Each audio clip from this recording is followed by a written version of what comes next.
नमस्कार। प्रवास साक्षी न्यूज 30 और आप सभी का स्वागत है। रक्षा मंत्री राजनाथ सिंह ने कहा है कि आत्मनिर्भर भारत के नए संकल्प के साथ भारतीय रक्षा क्षेत्र तेजी से आगे बढ़ रहा है। उन्होंने कहा है कि सेंसर, रडार आदि क्षेत्र में भारत काफ़ी हद तक आत्मनिर्भर हो चुका है। हम आपको बता दें कि रक्षा मंत्री ने जोधपुर एयरबेस में भारतीय वायुसेना के अभ्यास तरंग शक्ति को देखने के बाद अपने संबोधन में यह बात कही। उन्होंने कहा, भारतीय वायुसेना अपनी स्थापना के समय से ही अपनी शक्ति और शौर्य के लिए जानी जाती है। देश को जब भी जरूरत पड़ी तो वायुसेना ने डटकर सामना किया। आपके अभ्यास को देखते हुए मुझे गौरव की अनुभूति होती है। राजनाथ सिंह ने कहा कि आज के वक्त में जहां कई देश युद्ध कर रहे हैं, वहीं भारत का लक्ष्य एकजुट होकर एक साथ आगे बढ़ना है। उन्होंने कहा कि दुनिया बदल रही है और नई चुनौतियां सामने आ रही हैं। ऐसे में हमें अपनी साझेदारी और सहयोग का दायरा बढ़ाना होगा। हम सब इंडियन एयरफोर्स द्वारा आयोजित मल्टीनेशनल एयर एक्सरसाइज तरंग शक्ति के भव्य आयोजन के अभी साक्षी बने हैं। मुझे बताया गया है कि लगभग 60 वर्षों बाद भारत के आसमान में इतनी बड़ी टैक्टिकल एक्सरसाइज आयोजित की गई है। सबसे पहले मैं एक्सरसाइज को कंडक्ट कराने के लिए इंडियन एयरफोर्स और इस एक्सरसाइज से जुड़े हुए सभी स्टेक होल्डर्स को हार्दिक बधाई देता हूं।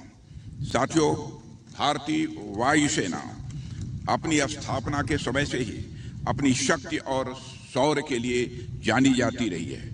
देश को जब जरूरत पड़ी, वायुसेना ने डटकर उस परिस्थिति का सामना किया और अपनी शक्ति का प्रदर्शन करते हुए राष्ट्र का मस्तक सारे विश्व में ऊंचा किया है। एक कहावत आप सबने सुनी होगी, the more you sweet in practice the less you bleed in battle. आप लोग पिछले कुछ दिनों से जो एक्सरसाइज कर रहे हैं और उसका जो प्रिसीजन मैं देख पा रहा हूं, वह बताता है कि इसके पीछे आपकी कितनी मेहनत, कितनी लगन और कितनी निष्ठा रही है। आपकी एक्सरसाइज को देखते हुए मुझे गौरव की अनुभूति होती है तथा इस बात की भी आश्वस्ति होती है कि जब भी आवश्यकता होगी, आप उम्मीदों से कहीं आगे बढ़कर राष्ट्र के लिए अपना शानदार प्रदर्शन करेंगे।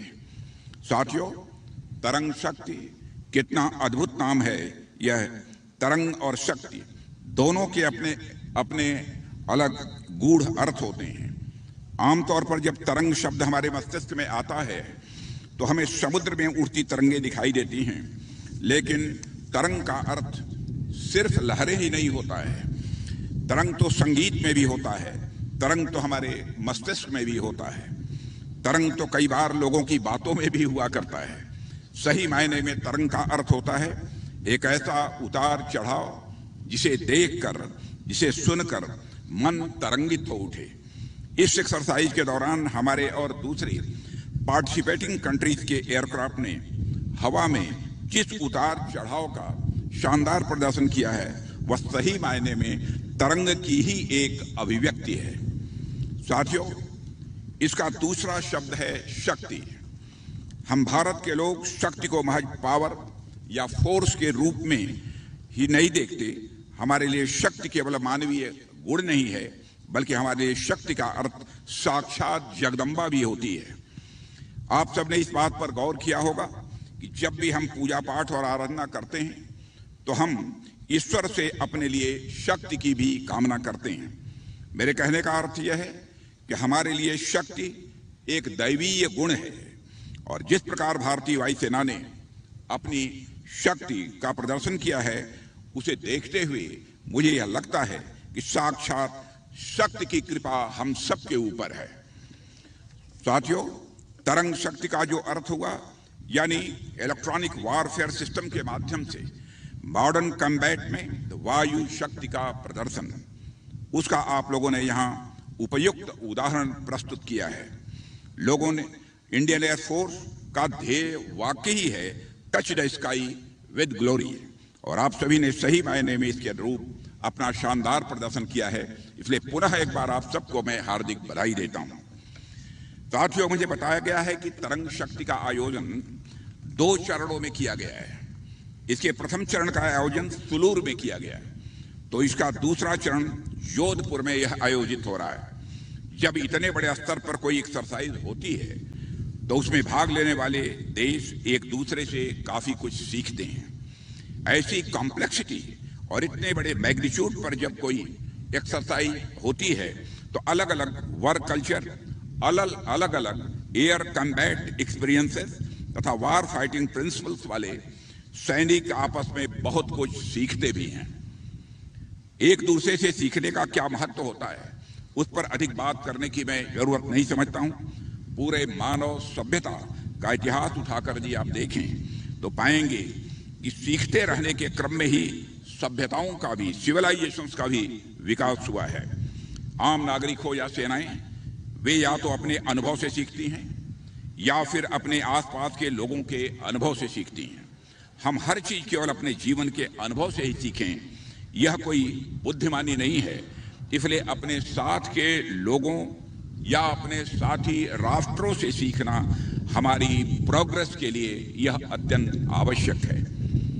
साथियों, सेनाओं के संदर्भ में, खासकर वायु सेना के संदर्भ में तो यह बात और अधिक लागू होती है। इंडियन एयरफोर्स या किसी भी देश की एयरफोर्स टेक्नोलॉजी इंटेंसिव फोर्स होती है और टेक्नोलॉजी आज के समय में किस रफ्तार से बदल रही है आप सभी इससे भली भांति परिचित हैं। ऐसे रैपिडली चेंजिंग सिनेरियो में कोलैबोरेटिव लर्निंग अप्रोच के साथ आगे बढ़ना आज की यह जरूरत है और तरंग शक्ति के माध्यम से आप सभी इस दिशा में मजबूत पंखों के साथ आगे बढ़ रहे हैं। साथियों, हमारा देश भारत को आजाद हुए 75 वर्ष से अधिक का समय हो गया है। आज का यह लैंडमार्क इवेंट, जहां एक और इंडियन एयरफोर्स की अब तक की ग्रैंड अचीवमेंट्स को सेलिब्रेट करने का अवसर है, वहीं दूसरी तरफ यह हमारी वायुसेना की अब तक की यात्रा को भी याद करने का एक अवसर देता है। आज हम न केवल दुनिया की सबसे तेज गति से बढ़ती हुई अर्थव्यवस्था है, बल्कि हमारी आर्म फोर्सेज दुनिया की सबसे ताकतवर आर्म फोर्सेज में एक आज मानी जाती हैं। 1947 में हम आजाद हुए। मुझे बताया गया कि उस समय यानी बंटवारे के बाद हमारी एयरफोर्स के पास सिर्फ 2 प्रकार के विमान, महज 6 स्क्वाड्रंस थे और इसी प्रकार युद्ध के बाकी साजो सामान भी बड़े पुराने दुराने और गिनी चुनी मात्रा में थे।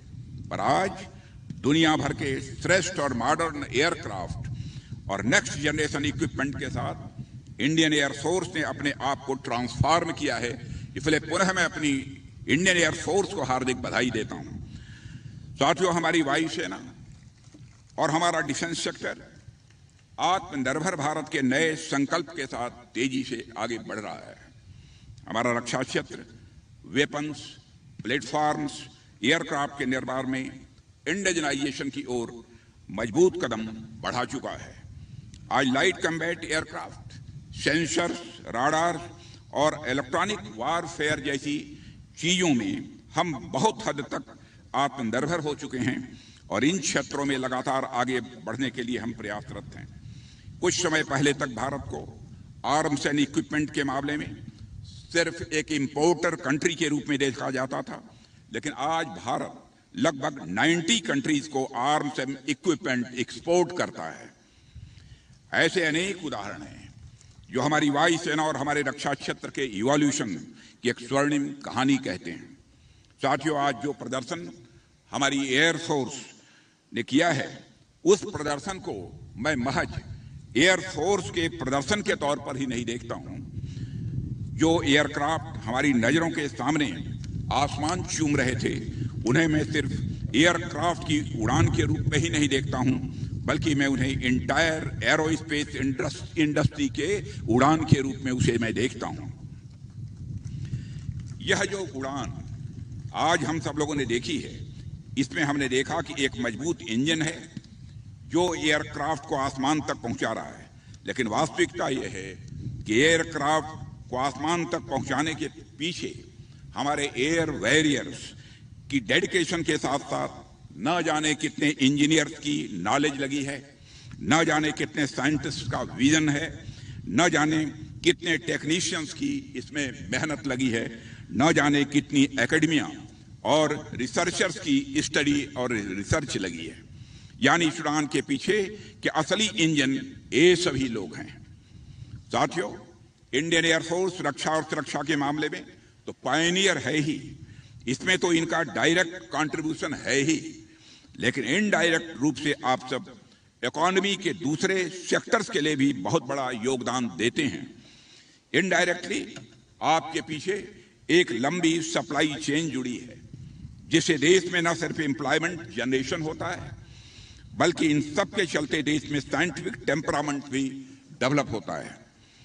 इन्हीं सब का परिणाम है कि आज भारत अपनी जरूरतों के लिए डिफेंस इक्विपमेंट की मैन्युफैक्चरिंग कर रहा है, लेकिन इसके साथ ही साथ हम अनेक विदेशी इक्विपमेंट के पार्ट्स की मैन्युफैक्चरिंग भी अपने देश में कर रहे हैं।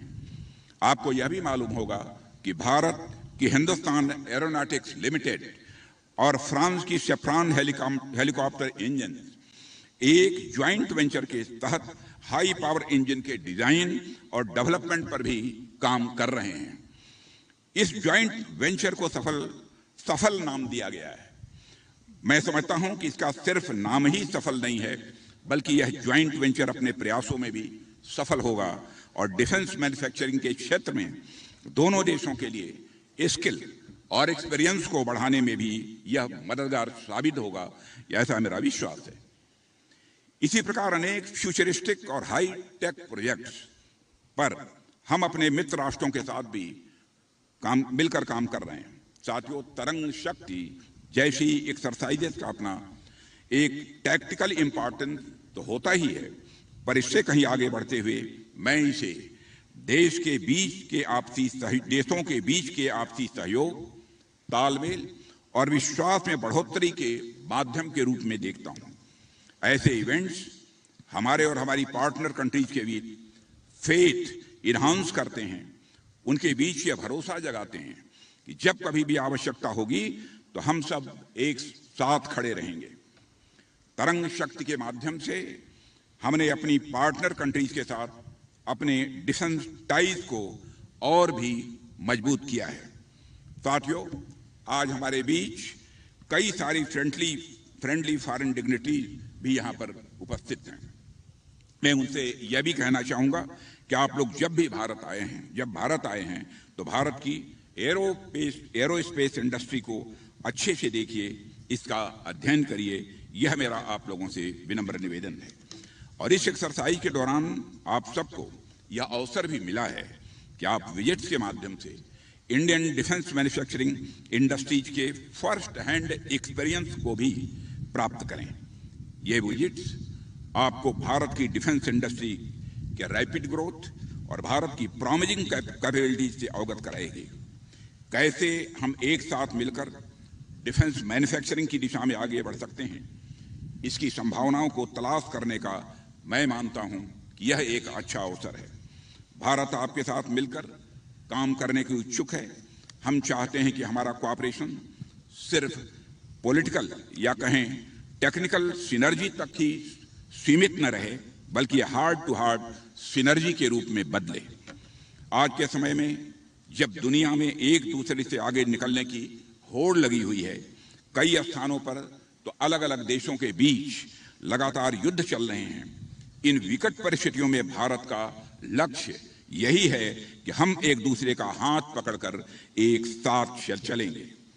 साथियों, पूरी दुनिया में जिस तरह से बदलाव हो रहे हैं और जिस तरह से दुनिया के समक्ष नई नई चुनौतियां आ रही हैं, उन्हें देखते हुए हमें अपनी पार्टनरशिप और कोलैबोरेशन को नई हाइट्स तक ले जाने की जरूरत है। मुझे पूरा विश्वास है कि फॉरेन डिग्निटरीज इस बारे में विचार करेंगे और भारत के बढ़ते डिफेंस मैन्युफैक्चरिंग इंडस्ट्री में अपनी सहभागिता बढ़ाने के बारे में वह सोचेंगे।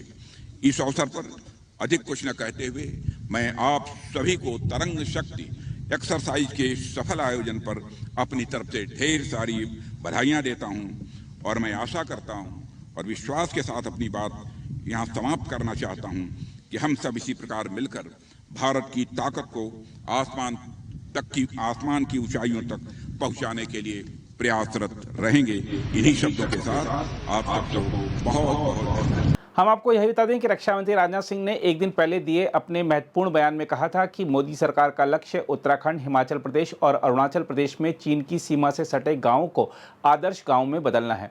राजनाथ सिंह की टिप्पणी पूर्वी लद्दाख विवाद के बाद चीन के साथ वास्तविक नियंत्रण रेखा पर बुनियादी ढांचे को बढ़ावा देने के सरकार के कदम के बीच आई है। राजनाथ सिंह ने सीमा क्षेत्र विकास सम्मेलन में कहा कि सीमावर्ती क्षेत्रों में नागरिक सैन्य सहयोग से सीमांत क्षेत्रों में पलायन कम हो रहा है। रक्षा मंत्री ने बताया कि भारत की भू रणनीतिक स्थिति ऐसी है कि उसे विभिन्न प्रकार की चुनौतियों का सामना करना पड़ता है और उनसे निपटने का सबसे अच्छा तरीका सीमा क्षेत्र के विकास को सुनिश्चित करना है। उन्होंने कहा, पिछले 4 वर्षों में अकेले 7,000 से अधिक सीमावर्ती गांवों को इंटरनेट कनेक्शन से जोड़ा गया है और हमारा ध्यान लद्दाख और अरुणाचल प्रदेश पर रहा है।